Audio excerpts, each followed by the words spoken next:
प्रशांत कोरटकरच्या आवाजाचे नमुने घेण्याकरता फॉरेन्सिक टीम कोल्हापूरमध्ये दाखल होणार आहे। इतिहास संशोधक इंद्रजित सावंत यांना जीवे मारण्याची धमकी देत छत्रपती शिवाजी महाराजांचा अवमान केल्याप्रकरणी प्रशांत कोरटकरला कोल्हापूर कोर्टाने 3 दिवसांची पोलीस कोठडी सुनावली आहे।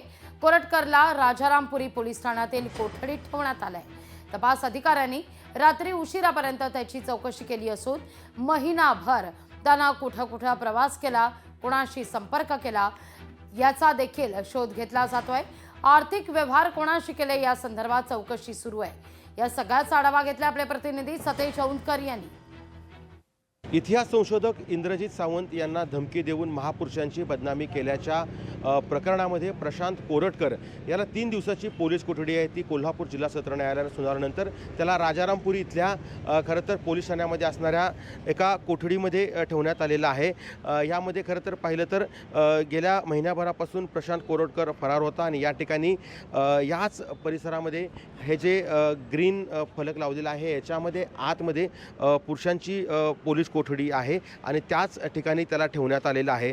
रात्रभर त्याची चौकशी आहे ती करण्यात आलेली आहे। चौकशीमध्ये खरं तर प्रशांत कोरटकर हा कुठं होता, त्यानं महिन्याभरामध्ये कुठं प्रवास केलेला होता, त्याला कुणाची बडदास्त होती, त्याचे आर्थिक लागेबांधे कुणाशी आहेत, या महिन्याभरात त्यानं कुणाकुणाशी संपर्क केलेला आहे, असे सगळे यामध्ये तपास अधिकारी जे आहेत त्यांनी या संदर्भातले जे कागदोपत्र असेल त्यांनी या ठिकाणी केल्याचं आपल्याला पाहायला मिळतं आहे। दुसरीकडे या संपूर्ण परिसराला राजारामपुरी पोलीस ठाण्याचे जे पोलीस आहेत त्यांनी बंदोबस्त दिलेला आहे, कारण आपल्याला माहिती आहे की कालच या ठिकाणी ज्यावेळेस कोर्टातून त्याला राजारामपुरी पोलीस ठाण्याकडे घेऊन येत असताना त्याच्यावरती चिल्लर फेकली गेली, चप्पल दाखवली गेली आणि त्यानंतर तणावपूर्ण वातावरण आहे ते या ठिकाणी बनलं होतं। त्यामुळे पोलिसांनी देखील बाहेरच्या बाजूला बंदोबस्त ठेवल्याचं आपल्याला पाहायला मिळतंय। प्रशांत कोरटकर हा नेमका कुठं गेलेला होता आणि त्याचे लागेबांधे कोणाशी होते, ज्या दिवशी कॉल केला त्या दिवशी त्याच्यासोबत कोण होतं याची जी माहिती आहे ती पोलिसांनी मिळवली आहे।